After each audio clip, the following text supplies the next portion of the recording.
Dear students, आज हम चर्चा करना चाहेंगे अपने इतिहास विषय के अंतर्गत स्नातक स्तर पर अर्थात बीए सिक्स्थ सेमेस्टर में जो एक हमारा प्रश्न पत्र है शोध परियोजना रिसर्च प्रोजेक्ट, उस पर आज हम चर्चा करना चाहेंगे कि किस तरह हम अपनी शोध परियोजना अर्थात रिसर्च प्रोजेक्ट तैयार करें। क्योंकि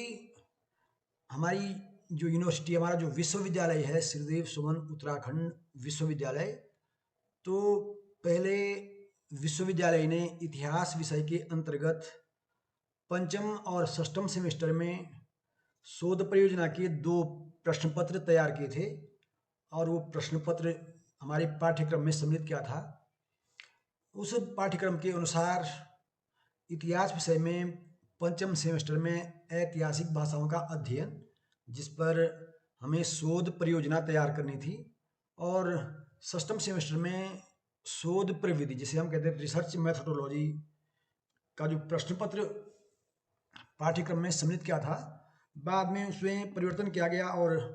विश्वविद्यालय द्वारा 20 मार्च 2025 को एक जो शोध परियोजना के संदर्भ में NEP 2020 के अनुसार जो प्रावधान किए गए, उसमें ये स्पष्ट किया गया कि किस तरह जो षष्ठम सेमेस्टर में स्नातक स्तर पर शोध परियोजना तैयार की जाएगी। यद्यपि ये जो कार्यवृत्त है ये स्नातक एवं स्नातकोत्तर स्तर पर शोध परियोजना के संदर्भ में है, लेकिन जो स्नातक स्तर पर हमारे लिए मुख्य बिंदु हैं उसमें ये स्पष्ट है कि जो शोध परियोजना आप तैयार करेंगे तो इसका जो सेकेंड जो पॉइंट है कार्यवृत्त का, विद्यार्थी द्वारा चुने गए तीसरे वर्ष के 2 मुख्य विषयों में से किसी एक विषय एवं चतुर्थ पंचम षष्ठम वर्ष के मुख्य विषय से संबंधित शोध परियोजना करनी होगी। अर्थात आपके पंचम और षष्ठम सेमेस्टर में जो 2 मुख्य विषय आपने चयनित किए हैं, उन 2 विषयों में से किसी एक विषय पर आपने शोध परियोजना तैयार करनी है। यह शोध परियोजना इंटरडिसिप्लिनरी भी हो सकती है। आप उसको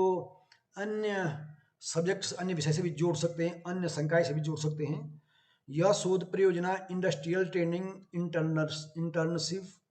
सर्वे वर्क इत्यादि के रूप में भी हो सकती है। अर्थात अब इसका जो एरिया है वो हमने वास्ट कर दिया है। केवल आप 2 विषयों तक ही सीमित नहीं रह सकते हैं, आप उन 2 विषयों के बाहर भी अपनी शोध परियोजना तैयार कर सकते हैं। आप किसी इंडस्ट्रियल एरिया है, अब अपनी किसी इंडस्ट्री से और जो उद्योग संबंधी, अगर कहीं उद्योग में कोई निकटवर्ती किसी उसमें आपके संपर्क में कोई उद्योग है तो उससे संबंधित भी आप अपनी शोध परियोजना तैयार कर सकते हैं। शोध परियोजना एक शिक्षक, सुपरवाइजर, शोध परियोजना के लिए क्या होगा, एक गाइड, जो हम कहते हैं सुपरवाइजर, जो आपका शिक्षक हो सकता है, वो आप किसी इंडस्ट्री का कोई अन्य सुपरवाइजर भी हो सकता है। अगर आप किसी इंडस्ट्री से शोध परियोजना तैयार कर रहे हैं तो शोध परियोजना के लिए आपको एक शिक्षक को सुपरवाइजर के रूप में आपका वो निर्देशन करेंगे, एक शिक्षक। और अब अगर हमारी महाविद्यालय की बात करें तो अगर आप जो 2 आपके मुख्य विषय हैं पंचम और षष्ठम सेमेस्टर में, उन 2 विषयों में से आप किसी एक विषय को चयनित कर सकते हैं और उस विषय के प्राध्यापक को अपना आप सुपरवाइजर बना सकते हैं और उसी के निर्देशन में आप अपनी शोध परियोजना पूरी कर सकते हैं। विद्यार्थी को जो 2 सेमेस्टर होते हैं उसके अंत में शोध परियोजना का संयुक्त प्रबंध, अर्थात जो रिपोर्ट, जो आपका डिजर्टेशन होगा, जो आपकी शोध परियोजना का जो लघु शोध होगा वो तैयार करना होगा और उसका मूल्यांकन षष्ठम सेमेस्टर में होगा। उसका मूल्यांकन वर्ष के अंत में सुपरवाइजर एवं विश्वविद्यालय द्वारा नामित बाह्य परीक्षक, जो एक्सटर्नल उसमें बुलाए जाएंगे, वो मूल्यांकन करेंगे और ये शोध परियोजना आपकी 100 अंकों की होगी। स्नातक स्तर पर विद्यार्थी की ग्रेड शीट पर वो उन्होंने स्पष्ट कर दिया है कि ग्रेड शीट पर शोध परियोजना के प्राप्तांकों को जोड़ा जाएगा। यद्यपि वो ग्रेड तय करने में सम्मिलित नहीं होंगे, परंतु ये उसमें आवश्यक होगा कि आप क्या करें, शोध परियोजना पूरी करें। इस तरह आपकी जो शोध परियोजना है उसके संदर्भ में मैंने कुछ जानकारी दी है, और इसके एक जो इसका अंतिम जो बिंदु है कि सप्तम सेमेस्टर में जिन छात्र छात्राओं द्वारा शोध परियोजना का चयन किया गया हो उसे शोध परियोजना की 3 प्रतियां तैयार करनी है। आपको अपना शोध परियोजना जो आपकी रिसर्च प्रोजेक्ट होगा उसको 3 प्रतियों में तैयार करना है, और वो शोध परियोजना की 3 प्रतियां क्या होंगी? एक प्रति संबंधित विभाग में रखी जाएगी, दूसरी प्रति संबंधित संस्थान के पुस्तकालय में, और तीसरी प्रति छात्र स्वयं रखेगा। तो ये जो विश्वविद्यालय का नियम है कि किस तरह आप शोध परियोजना तैयार करेंगे। आशा करता हूँ कि आप इसको समझे होंगे कि आपको किस तरह एक शोध परियोजना तैयार करनी है। आप अपने विषय में जो 2 आपके मुख्य विषय हैं, क्योंकि हमारे आसपास कोई ऐसा उद्योग तो है नहीं, कोई ऐसी इंडस्ट्री तो है नहीं, लेकिन सामान्य तो मैं महाविद्यालय स्तर पर यही कहना चाहूँगा कि आपकी जो पंचम और सप्तम सेमेस्टर में जो 2 मुख्य विषय आपने चयनित किए हैं उन 2 विषय में से किसी एक विषय में आपको शोध परियोजना तैयार करनी है। तो आप शोध परियोजना कैसे तैयार करें इस पर मैं आपको दिशा निर्देश या कुछ जानकारी देना चाहूँगा। How to design a research project, learn the essential steps to design a successful research project. This guide covers question formation, methodology, data ethics and planning. आप किस तरह एक शोध परियोजना तैयार करेंगे, इसके लिए आपको पहले एक शोध प्रारूप तैयार करना है। फिर उस पर ये शोध प्रारूप कैसे तैयार करेंगे? आप पहले आप एक टॉपिक, एक शीर्षक अपने दिमाग में तैयार करेंगे कि जो आप पहले तो सर्वप्रथम आप क्या करेंगे, दोनों विषयों में से किसी एक विषय का चयन करेंगे जिसमें आपको रिसर्च प्रोजेक्ट तैयार करना है। अगर अब सपोज आपने हिस्ट्री को जो है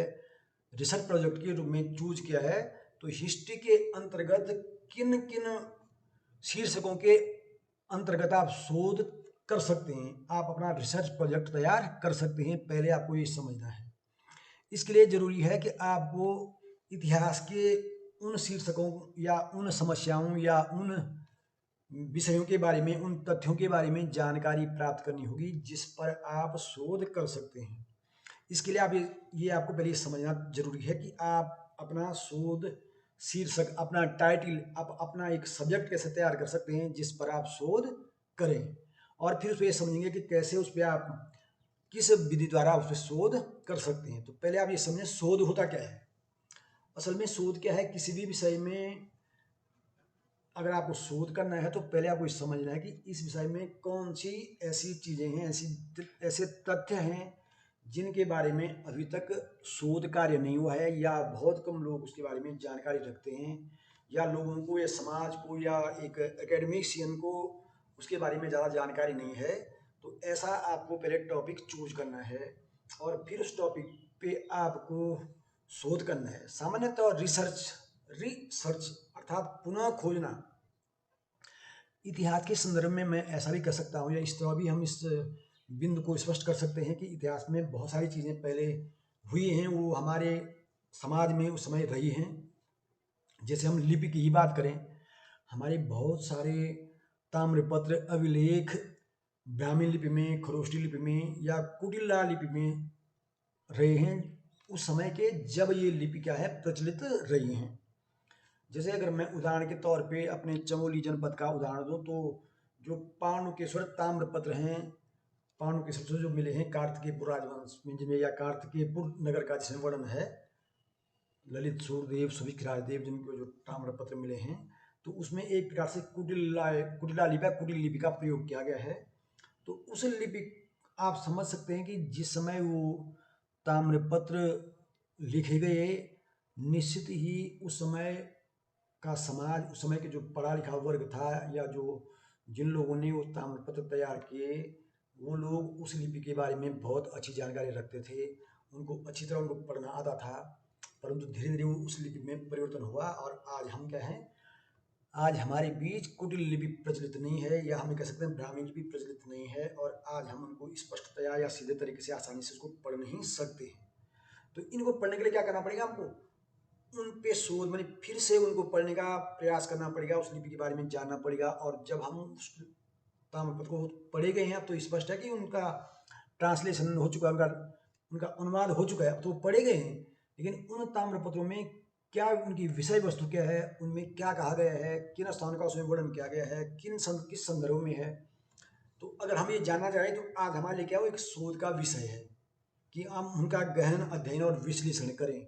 तो इस तरह इतिहास में बहुत सारे ऐसे शीर्षक, ऐसी समस्याएं हो सकती हैं जिस पर आप शोध कर सकते हैं। जैसे आपके गांव में हो सकता है कोई प्राचीन स्मारक हो, नौला हो, कोई वीरखम जिसको हम बोलते हैं, जो वीर स्तंभ हैं वो हों, कोई प्राचीन मंदिर हो, उस पर कोई अभिलेख हो उस पर, और उसके बारे में आम लोग न जानते हों, तो उन पर भी आप क्या कर सकते हैं, अपनी शोध परियोजना तैयार कर सकते हैं। उदाहरण के तौर पर मैं आपको बताना चाहूँगा कि पिछली बार अभी ये अक्टूबर नवंबर में हम जो हमारे निकटवर्ती जो विकास खंड है पोखरी, पोखरी के पास एक गांव है महड़गांव, रड़वा चांद निखाल के पास, और उस महड़गांव में एक अभिलेख का एक टुकड़ा मिला जिसका उल्लेख संक्षिप्त रूप से आदरणीय डॉक्टर यशवंत सिंह कठोजी ने किया था। और उन्होंने केवल इतना ही लिखा कि वहाँ पर एक अभिलेख मिला, केवल लिखा महड़गांव उन्होंने लिखा था, और उसकी लोकेशन स्पष्ट नहीं की कि उत्तराखंड में वो महड़गांव कहाँ पर स्थित है, इसलिए थोड़ा हमें उस पर कन्फ्यूजन हो रहा था। फिर जब हमने उस पर अध्ययन किया तो उसके बारे में जानना चाहा, तो पहले हम जो 10 सुलाकांड ये रुद्रप्रयाग में एक महड़गांव है वहाँ गए, फिर पता लगा वहाँ वो अभिलेख नहीं है। फिर हमने और जानकारी उसमें पता की, तब पता लगा वो अभिलेख जो है रड़वा चांद निखाल पोखरी में जो महड़गांव है वहाँ स्थित है। फिर हम वहाँ गए और वहाँ पर वो अभिलेख का टुकड़ा हमें मिला, उसके बारे में हमने जानकारी प्राप्त की। तो ये भी क्या हो सकता है, एक छोटे स्तर पर एक शोध का विषय हो सकता है। इस तरह मेरे कहने का अर्थ ये है कि आप इस तरह आपके आसपास भी कोई अभिलेख, कोई स्मारक, कोई वीर स्तंभ, कोई मंदिर, कोई नौला, कोई ऐसी ऐतिहासिक सामग्री, कोई ऐसी हमारी ऐसी कोई प्रथा जो आज जो समाज के लिए हो सकता है वो कहीं ना कहीं प्रासंगिक हो, या उसमें कुछ सुधार जो हुआ है, जो हमारे सामाजिक आंदोलन हुए हैं, जो हमारी तमाम ऐसे शीर्षक इतिहास विषय के अंतर्गत हो सकते हैं। हमारे स्वतंत्रता संग्राम सेनानी, आपके गांव में कोई ऐसे स्वतंत्रता संग्राम सेनानी हो सकते हैं जिन्होंने हमारी स्वतंत्रता आंदोलन में महत्वपूर्ण भूमिका निभाई हो, परंतु आज हम उनके बारे में बहुत कम जानकारी रखते हो, ये ना के बराबर जानकारी रखते हो। तो उन पर भी आप अपना शोध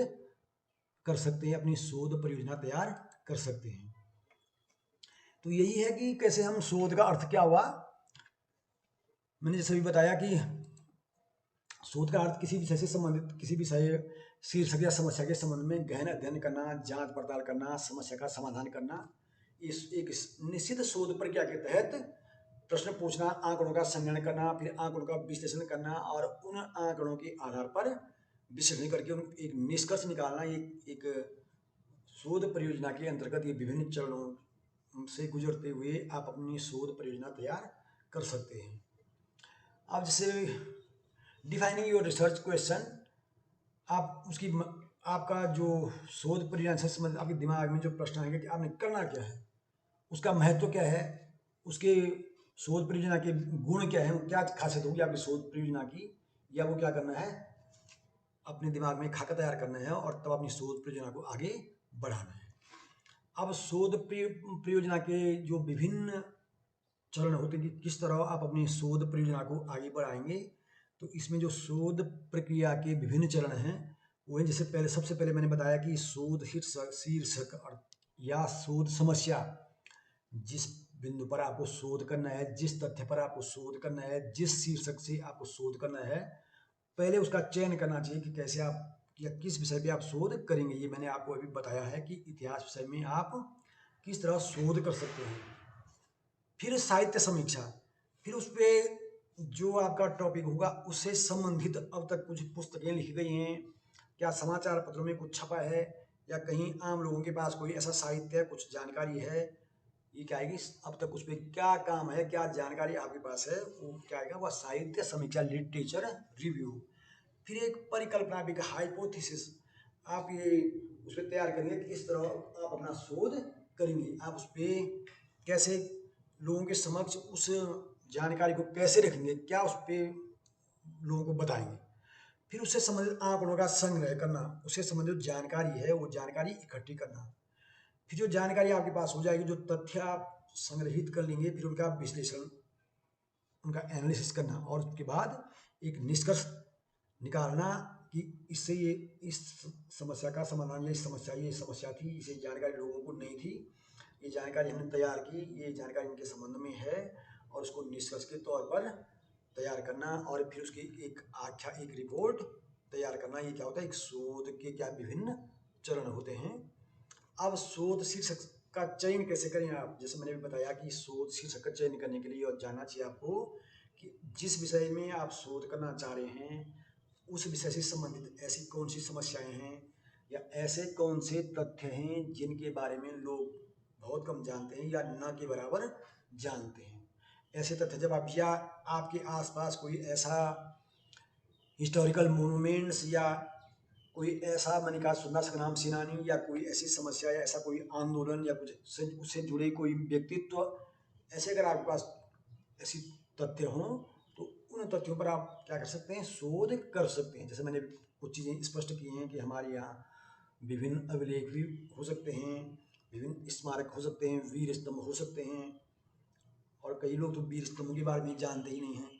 जबकि बहुत सारी जगह ये वीर स्तंभ जो पत्थर जो खड़े रहते हैं उनको बहुत सारे वीर स्तंभ स्थापित हैं, लोग उनके बारे में नहीं जानते हैं। कई हमारे यहाँ बहुत सारी ऐतिहासिक सामग्री हमारे आसपास बिखरी पड़ी है लेकिन हम उनके बारे में नहीं जानते हैं। तो इस तरह आप क्या कर सकते हैं, अपने विषय का चयन करके उन पर शोध, उस विषय पर शोध कर सकते हैं। अब जब आपने शोध शीर्षक एक चूज कर लिया, एक चयन उसका कर लिया, उसके बाद आप क्या कर सकते हैं, जिस शीर्षक को आपने चयनित किया उस पर आप क्या कर सकते हैं, अब तक उस पर अगर कुछ लोगों ने कुछ लिखा है, कहीं हो सकता है कुछ लोगों ने लिखा हो, तो वो आपको ढूंढना है कि कहीं किसी विद्वान ने किसी ने उसमें लिखा हुआ है, और लिखा नहीं तो आपके कुछ उसके बाद कुछ जानते हैं या कहीं समाचार पत्रों में कुछ छपा है, तो आप विभिन्न तरीके से उसकी पुस्तकों पे, समाचार पत्रों में उनकी जानकारी लेकर के उस साहित्य समीक्षा कर सकते हैं। और इस तरह आप ये समझ सकते हैं कि उसके बारे में अब तक क्या जानकारी लोगों को ज्ञात है। इसको हम कहते हैं लिटरेचर रिव्यू। और लिटरेचर रिव्यू का उद्देश्य क्या होना चाहिए कि वो जानकारी प्राप्त करना, उसका पर्पज क्या है, फिर उसकी प्रोसेस क्या है कि आप उसके अध्ययन करें और देखें लोगों ने ये जानकारी उसके बारे में दी है, और फिर उस जानकारी को आप कैसे अपने शोध परियोजना में जोड़ करके अपनी शोध परियोजना आगे बढ़ा सकते हैं। ये लिटरेचर रिव्यू का उद्देश्य होता है। अब आपको ये देखना है कि जो शोध शीर्षक आपने चूज किया है, जो चयन किया है, जो टॉपिक आप अपनी शोध परियोजना के लिए आपने चूज किया है, तो उस पर आप कौन सी रिसर्च मेथोडोलॉजी अप्लाई करेंगे। मेथोडोलॉजी के लिए आपको भी हमने 6th सेमेस्टर में जो पेपर था रिसर्च मेथोडोलॉजी, उसमें बहुत सारी जानकारी दी है कि जैसे एक तो हुआ मात्रात्मक शोध प्रविधि, एक हुआ गुणात्मक। तो आपको अपना टॉपिक देखना है, जिस टॉपिक के अकॉर्डिंग आप क्या करेंगे, एक उस पर शोध प्रविधि उसके लिए अप्लाई करेंगे उस पर। और एक जैसे मिश्रित, ज़्यादातर क्या होता है कि हम मिश्रित शोध प्रविधि को ही अप्लाई करते हैं। मिश्रित मीन्स उसमें हमारा जो मात्रात्मक है कि विभिन्न जो तथ्य हम आंकड़े इकट्ठे करते हैं, फिर उसको क्या करते हैं, उनको आंकड़ों का जो एनालिसिस करते हैं, उनमें जो तथ्यात्मक जो जानकारी होती है, उस तथ्यात्मक जानकारी को कलेक्ट करके फिर बाद में क्या करते हैं, उनको उस आधार पर आंकड़ों को संग्रह करके, और आंकड़ों का जब हम संग्रह करते हैं तो आंकड़ों के संग्रहण में हमें विभिन्न प्रकार की जानकारी प्राप्त हो जाती है। तो जैसे मैंने बताया था कि साहित्य समीक्षा के पश्चात हमने जो शोध प्रविधि का चयन किया कि मिश्रित शोध प्रविधि या जो गुणात्मक या मात्रात्मक शोध जो विधियां हैं उनका हम चयन करेंगे, और उसके बाद हम क्या करेंगे, जो आंकड़े हमने तैयार किए हैं या कलेक्ट किए हैं, जो आंकड़े हमने एकत्र किए हैं, उन आंकड़ों का क्या करेंगे, पहले तो उनका संग्रह करेंगे और बाद में उन आंकड़ों का क्या करेंगे, एनालिसिस करेंगे। तो अब आंकड़े आप किस तरह संग्रह करेंगे, किस तरह आंकड़े तैयार करेंगे, कैसे आंकड़े जुटाएंगे, तो इसके लिए आपको सर्वे करना पड़ेगा। सर्वे मीन्स आप जाएंगे, माना अगर आपके गांव में कोई स्वतंत्रता संग्राम सेनानी हुआ है, उसके बारे में आप आंकड़े जुटाना चाहते हैं, तो आपको जो स्वतंत्रता संग्राम सेनानी है उनके परिवार के लोगों से मिलना पड़ेगा और उनसे पूछना पड़ेगा, सर्वेक्षण करना पड़ेगा कि उनके बारे में क्या जानकारी है, वो कब पैदा हुए, उनकी शिक्षा कैसे हुई, कैसे वो स्वतंत्रता आंदोलन में कैसे उन्होंने भाग लिया, क्या किन किन घटनाओं में वो शामिल हुए। तो इस संदर्भ में आप जानकारी प्राप्त कर जुटा सकते हैं, इंटरव्यू का साक्षात्कार ले सकते हैं, और उन साक्षात्कार के बाद उन जानकारी को इकट्ठा कर सकते हैं। जब आपने जानकारी इकट्ठा कर ली, फिर उसके बाद क्या कर सकते हैं आप, वो जो जानकारियाँ आपने इकट्ठी की या जो आंकड़े आपने एकत्रित किए, उनको क्या करें, उनका विश्लेषण अर्थात उनका एनालिसिस करेंगे, देखेंगे कि अब आपने माना कोई आपके गांव में स्वतंत्रता संग्राम सेनानी हुआ है और उनके बारे में आपने आपने उनके बारे में पता किया, उनके परिवार वालों ने बताया कि उन्होंने भारत छोड़ो आंदोलन में भाग लिया था।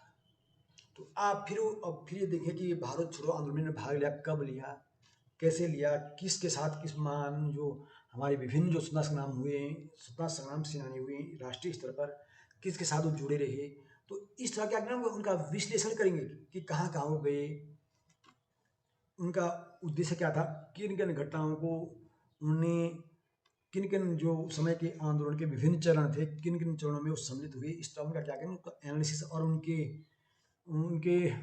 व्यक्तित्व का भी हम उसका एनालिसिस कर सकते हैं। देखो कि वो जो स्वतंत्रता संग्राम सेनानी थे वो किस तरह उन्होंने देश के लिए अपना योगदान दिया, देश की स्वतंत्रता के आंदोलन के लिए, तो इस तरह उनका विश्लेषण कर सकते हैं। तो डेटा एनालिसिस में जैसे मैंने कहा ना, बहुत सारी चीज़ें आती हैं कि उसमें उन डेटाओं को जो अगर कहीं त्रुटि है उनको सही करना, फिर उनको जो जानकारी आपने ली है उन तथ्यों को प्रूव करना कि वास्तव में ये सत्य है या जो उन्हें बताया है वो सही है, या कहीं ऐसा तो नहीं थोड़ा सा उसमें कहने में कुछ त्रुटि रह गई हो, कि माना आपने पूछा कि भारत छोड़ो आंदोलन में भाग लिया और उन्होंने हो सकता है उसकी डेट थोड़ा आगे पीछे कलेक्ट करेक्ट ना बताई हो, तो उसको आपको सही करना है और फिर उनकी व्याख्या करनी है। तो ये क्या है, आप डेटा एनालिसिस करेंगे इस तरह अपनी जो जानकारी या जो तथ्य आपने जुटाए हैं। आप साथ ही साथ आपको ये भी देखना है कि आप जो इथिकल कंसिडरेशन, जो नैतिकता होती है शोध में, वो भी बहुत जरूरी है। देखो, शोध ऐसा होना चाहिए जो समाज के लिए उपयोगी हो, जो समाज में विखंडन नहीं बल्कि एकता का भाव पैदा करे, जो समाज में गलत मैसेज न दे, समाज को गलत मैसेज न दिए, समाज में कोई ऐसी विसंगति पैदा ना करे, समाज में कोई ऐसी भावना पैदा ना करे कि लोगों में आपसी वैमनस्य बढ़े। तो ये क्या होते हैं, जो कुछ नैतिकता होती है रिसर्च की, एथिकल जो एथिक्स होते हैं, जो नैतिकता के कुछ नियम होते हैं, वो भी आपको फॉलो करने हैं। तो आपको देखना होगा कि आपका शोध कहीं समाज में कोई ऐसा विखंडन तो पैदा नहीं कर रहा है, समाज के लिए उपयोग की बजाय उसमें समाज के लिए उसका कहीं नुकसान तो नहीं हो रहा, हमारे समाज को बांट तो नहीं रहा हमारे समाज को। तो ये इस तरह आपके जो रिसर्च एथिक्स हैं उनको भी आपको पालन करना है। आपको ये भी देखना है कि जो जानकारी या जो तथ्य आप जुटा रहे हैं वो क्या हों, उनकी जिन लोगों से आपने कोई जानकारी ली है उनको क्या है, उनकी गोपनीयता भी बनी रहे। क्या पता वो जो जानकारी जो दे रहे हैं उनको अगर किसी को उसकी जानकारी अगर कॉन्फिडेंशियल है तो उसको भी आपको क्या है, उसको गुप्त रखना चाहिए। फिर उसकी सुरक्षा कहीं की जो जानकारी दे रहा है उसके लिए कुछ उसे खतरा तो नहीं है, तमाम चीज़ आपको देखनी पड़ेंगी। और जिससे आप जानकारी लें उनकी सहमति, उसके कंसेंट जरूरी है कि वो सहमति जो दे रहा है कि इसको आप पब्लिश कर सकते हैं, तभी वो जानकारी आप पब्लिश करें। तो ये बहुत सारी चीज़ें आपको एथिकल कंसिडरेशन के अंतर्गत रखनी पड़ती हैं। जो मैंने कहा ना कि रिसर्च जो एथिक्स होते हैं, जो प्रकाशन की जो नैतिकता होती है उसको समझना और उस प्रकाशन की नैतिकता को बनाए रखना बहुत ज़रूरी है। जैसे मैंने कई बार आपको उदाहरण मैंने कक्षा में भी ये बातें बताई हैं कि कैसे हम रिसर्च एथिक्स का पालन कर सकते हैं या हमें करना चाहिए। हमें वही जानकारी देनी चाहिए जो ऑथेंटिक हो। ऐसे नहीं हमने सुनी सुनाई बातों पे हम अपना रिसर्च वर्क नहीं कर सकते हैं और न ही उनको प्रकाशित कर सकते हैं, क्योंकि सुनी सुनाई बातों में कई बार बहुत सारी भ्रांतियाँ होती हैं। तो तमाम इस तरह जो प्रकाशन की या जो शोध की नैतिकता है उसको भी बनाए रखना आवश्यक है। अब जब हमने आंकड़ों को जुटा दिया, उनका एनालिसिस कर दिया और उसके बाद क्या करना चाहिए, हमको एक निष्कर्ष निकालना चाहिए कि जैसे मैंने कहा कि ये स्वतंत्रता संग्राम, जैसे उदाहरण के तौर पे हमारी विकासखंड पोखरी में एक स्वतंत्रता संग्राम सेनानी हुए हैं नारायण सिंह नेगी, श्री नारायण सिंह नेगी जी, जिन्होंने भारत छोड़ो आंदोलन के समय स्वतंत्रता आंदोलन में भाग लिया और विभिन्न घटनाओं में उन्होंने प्रतिभाग किया। तो ऐसे बहुत सारे उदाहरण हमारे क्षेत्र में रहे हैं, बहुत सारे हमारे यहाँ स्वतंत्रता संग्राम सेनानी हुए हैं, लेकिन जिनके बारे में लोग बहुत कम जानते हैं। तो ऐसे महापुरुष आपके आसपास भी हो सकते हैं कि जिनके बारे में अभी क्या हुआ लोग कम जानते हों, कम सामग्री प्रकाशित हुई हो। फिर क्या है कि आप ये देखेंगे कि जो आपका शोध प्रोजेक्ट है उसका, अब क्योंकि आपकी ये तो हमारी स्नातक स्तर की है तो उसका कोई बजट इतना बड़ा नहीं होगा आपका, अपनी आपको अपने स्तर से एक विद्यार्थी के स्तर पर ही इसको मैनेज करना है। इसमें आप ज़्यादा खर्चा भी नहीं कर सकते क्योंकि विद्यार्थी हैं, तो बजट का इसमें ज़्यादा रोल तो नहीं होगा। लेकिन क्योंकि ये जो हमारे एआई का जो मैंने इसमें उपयोग किया है, आर्टिफिशियल इंटेलिजेंस का, तो गामा पीपीटी में जो उसने एक मॉडल के रूप में ये जो पीपीटी जो ने प्रेजेंट करने को दिया है कि प्रोजेक्ट का में जो है बजट का भी ध्यान रखा जाता है। लेकिन यद्यपि आप विद्यार्थी हैं, विद्यार्थी के लिए ऐसा कोई इतना बड़ा रिसर्च टॉपिक हम नहीं दे सकते हैं कि जिसमें बहुत सारा बजट लगे। ये तो आपके, इसीलिए मैंने गांव स्तर, आपके आसपास के टॉपिक या आपके विषय से संबंधित टॉपिक को आपको चूज करने के लिए कहा है कि आप ऐसा टॉपिक चूज करें जिसमें आपका ज़्यादा बजट, कोई बजट न हो या कोई ज़्यादा आपको ज़्यादा रिसोर्सेज, ज़्यादा आप कहीं रिसोर्सेज कलेक्ट करने के लिए कहीं ज़्यादा जहाँ इधर उधर जाना ना पड़े। आप अपने आसपास ही क्या कर सकते हैं, ऐसे विषय का चयन कर सकते हैं। और इसीलिए मैंने ऐसे टॉपिक आपको सजेस्ट किए हैं कि आपका धारा, नौला, जो हमारे स्मारक हैं, जो विभिन्न समयों में जो वास्तुकला के उदाहरण रहे हैं, या स्वतंत्रता संग्राम सेनानी, या हमारे विभिन्न जो हमारे सामाजिक आंदोलन हुए हैं, ऐसे मैंने बहुत सारे टॉपिक आपको सुझाए हैं। तो आपको ऐसा टॉपिक चूज करना है, ये भी ध्यान रखना है कि उसमें कोई ज़्यादा बजट आपका न लगे, आपका क्या हो, सरलता से आप इस टॉपिक को पूरा कर सकें। क्योंकि ये क्या है, स्नातक स्तर का शोध प्रोजेक्ट है, रिसर्च प्रोजेक्ट है, तो ये आपको ध्यान में रखना है। और उसके बाद क्या करेंगे आप, अंत में आप अपनी शोध परियोजना को पूरी कर उसकी आखिर की रिपोर्ट तैयार करके उसको बाइंड अप करके, जैसे मैंने बताया था कि 3 प्रतियों में उसको जमा करेंगे। और उन 3 प्रतियों में जमा करके क्या करेंगे आप, उसके बाद आपका जो उसका एवेल्यूशन, जो उसका मूल्यांकन होगा, विश्वविद्यालय स्तर पर एक बाह्य परीक्षक उसके लिए नियुक्त किए जाएंगे। और जो आपके रिसर्च गाइड होंगे, जो सुपरवाइजर होंगे, उन दोनों की सहायता से उसका मूल्यांकन होगा। और फिर क्या होगा, आपका शोध, जो आपकी शोध परियोजना है वो मूल्यांकित की जाएगी। और इस तरह आप अपनी एक शोध परियोजना तैयार कर सकते हैं। ये आपको समझना है।